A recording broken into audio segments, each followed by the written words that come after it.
Hiya! Thanks for joining me today. I'm going to talk about a few more films that I've been watching recently. The two films on my AFI list were Raging Bull and Chinatown. So starting with Raging Bull, a film from 1980, Martin Scorsese film, starring Robert De Niro and Joe Pesci. I guess most people will already be aware, Robert De Niro plays Jake LaMotta, Joe Pesci plays his brother Joey,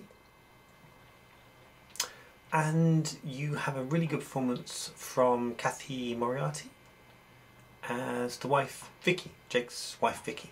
The film's set in black and white, which I guess is pretty unusual when you get to the 1980s. I really enjoyed the film. I know a lot of people rave, or I've heard people rave about the boxing within the film. I think all boxing in films suffers from the fact that in modern day, boxing's, there's so much, rightfully so, there's so much concern about the health of the participants that anything that's depicted now seems over the top. And also because it's condensed to, you don't get to see you don't see every minute of every round. So you only ever see the really dramatic stuff. So it's pretty full on. For me, the strength of the film wasn't really in the boxing scenes. The strength of the film was in what happened in the home life. And for me it was compelling. The relationship between the two brothers I thought was amazing.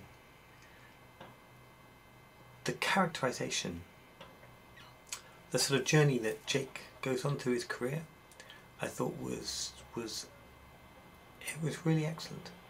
And Joe Pesci as his brother, the dynamic between the two, the head to head between the two of them was incredibly well acted. For me, the balance between the physicality of the boxing and the raw emotion of the family life was, it was stellar. It's not something I'd seen on film before.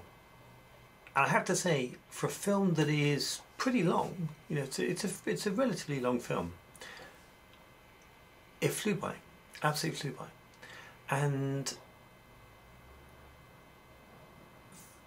I think that's mainly because De Niro and Pesci as on-screen brothers, the relationship is mesmerising. It takes you to a place again and again where your focus is entirely on those two and what they're capable of delivering. So that's for me. Boxing scenes, visceral, emotive, but it's the family scenes, the quiet moments. And I'm not talking about, there's famous lines in the film which I'm sure you'll know. The menace of Robert De Niro's character, the menace that's there, it's really intense. And I think that was what it captured so well. The immense potential of the man, the potential of Jake LaMotta that was to some degree squandered, that's the main sort of moral and lesson of the story, and in that it succeeds absolutely. So for me, I gave Raging Bull a 9 out of 10. Excellent film. Now,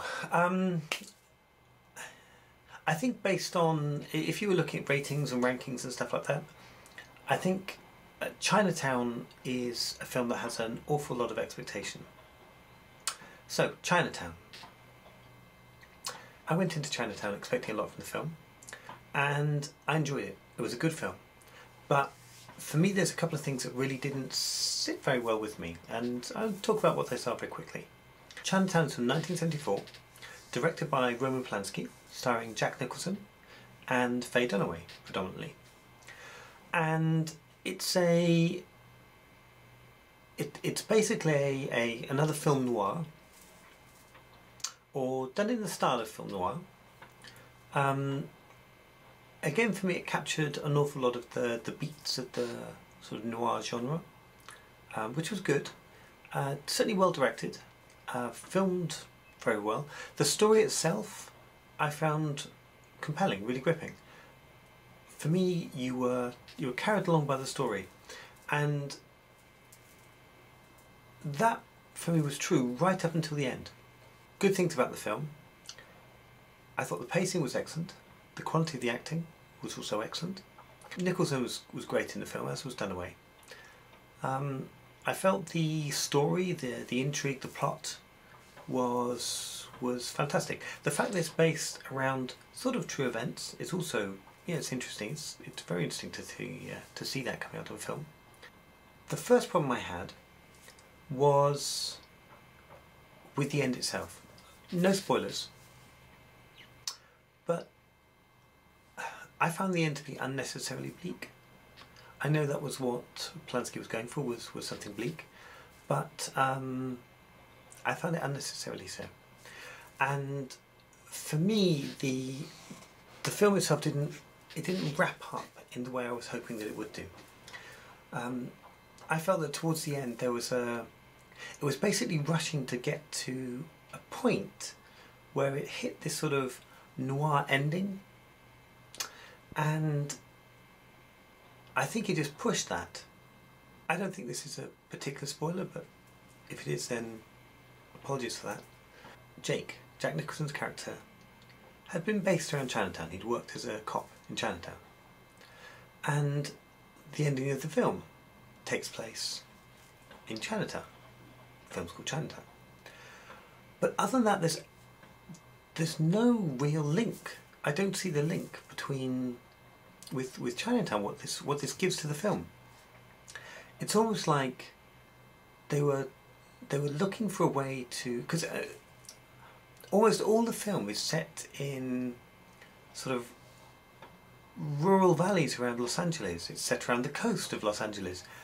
Almost the entire film is set nowhere near Chinatown. And it's just this one thing at the end. And the last line, if you know the last line of the film, to me doesn't make any sense. It doesn't really make any sense. I was disappointed by that. Okay, so my other criticism of the film is not really much to do with the film itself. It's more to do with who the director is and some of the subject matter. The subject matter towards the end of the film, where you had 3 generations. You had the father, the daughter, and the granddaughter. And this is now a spoiler about the film Chinatown. Okay? Spoiler alert coming right now.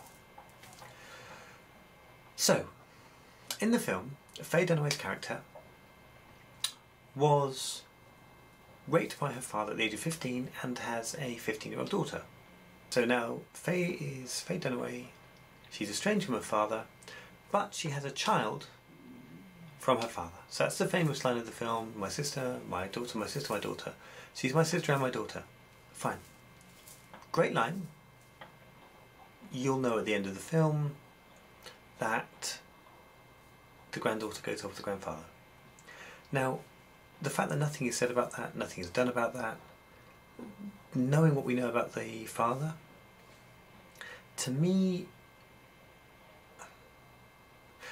I got a sense from the film, I got a suggestion from the film that there was something between Faye Dunaway's character and her father that encouraged what had happened. Almost that it was, you won't understand, it's a normal thing. Now, knowing what I know of Roman Polanski and you know the things he's avoided in his past, that didn't sit very well with me. And in the context of the film, it took me out of it to a pretty good degree. Anyway, so I actually gave Chinatown a 7. I thought it was a good film, really good acting, the plot was good. To me, it fell away at the end, and I felt that there was this sort of overwhelmingly bleak, that the only character who is sort of innocent, or who is the victim of everything, is the one who sort of suffers most at the end. And I felt that was, yeah, it was quite unpleasant. I didn't like that. Coupling that with Polanski's past, yeah, to me, something about it didn't really sit well with me. Anyway, so 7 out of 10 for that film. I did watch a number of other films this week, so but I'll recap those in another video. Thanks so much for watching. Hope you enjoyed that. Let me know what you think. Do tell me about the films. Have you seen them? Any interesting suggestions for films that I should watch next?